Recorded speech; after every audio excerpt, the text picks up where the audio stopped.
Welcome to Hatman Strikes Back Daily Boxing News. So I'm on the WBC website here, and they've got an update on the division status. This is as of February 2025. And if we have a look at the light heavyweight division, you'll see that they say Dmitry Bivol must fight David Benavidez next. This is obviously following Bivol's victory over Artur Beterbiev on the weekend. Now, this is the fight that I prefer to happen next for Dmitry Bivol, and this is the fight that I think will happen next. So I've got no issue with it whatsoever. My only question is, where was this energy from the WBC when David Benavidez was mandatory for Canelo at 168? Where was this energy then? The double standard and the bias from the WBC, from Mauricio Sulaiman, is comical. If you've ever read the WBC rules, and I have, you can download them from their website, you'll see that there are so many clauses in their rule book which basically allow them to interpret their rules whatever way they see fit. So basically they can make rules up as they go along.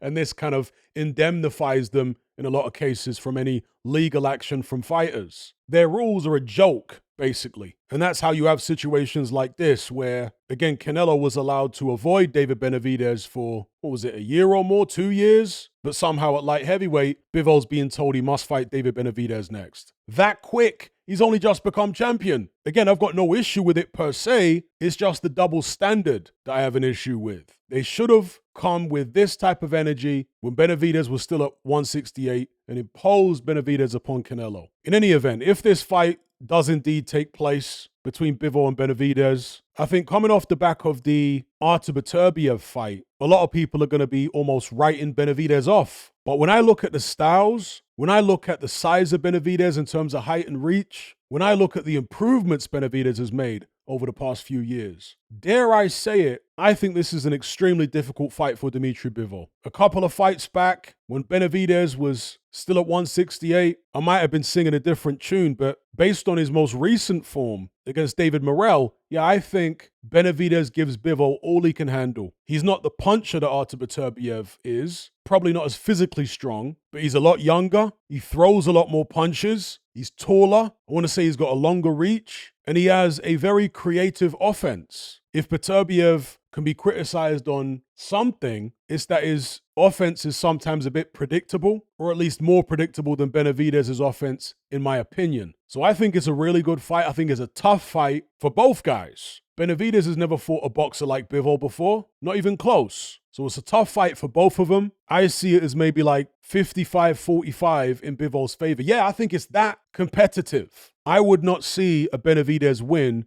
as some big upset. I think it's very realistic. But let me know what you guys think in the comment section below. Do you, like me, think that the double standards from the WBC here are laughable? But to be fair, I'm not sure whether they've actually formally ordered the fight to happen by a certain date. I don't think they have yet. So I guess in theory, it's possible that they could let it drag out indefinitely like they have done with many other situations, the WBC. But I suspect that won't happen here. I suspect they will expedite this. In which case, as I say, do you, like me, think that the double standard from the WBC is laughable? And if this fight does happen, how do you see it going? You think Bivol wins easy? Or again, like me, do you think it's a very competitive fight which Benavidez has a very good chance of winning? Let me know in the comments section. Don't forget to like this video, share it, and subscribe if you haven't done so already. I'll catch you guys on the next one. I'm out.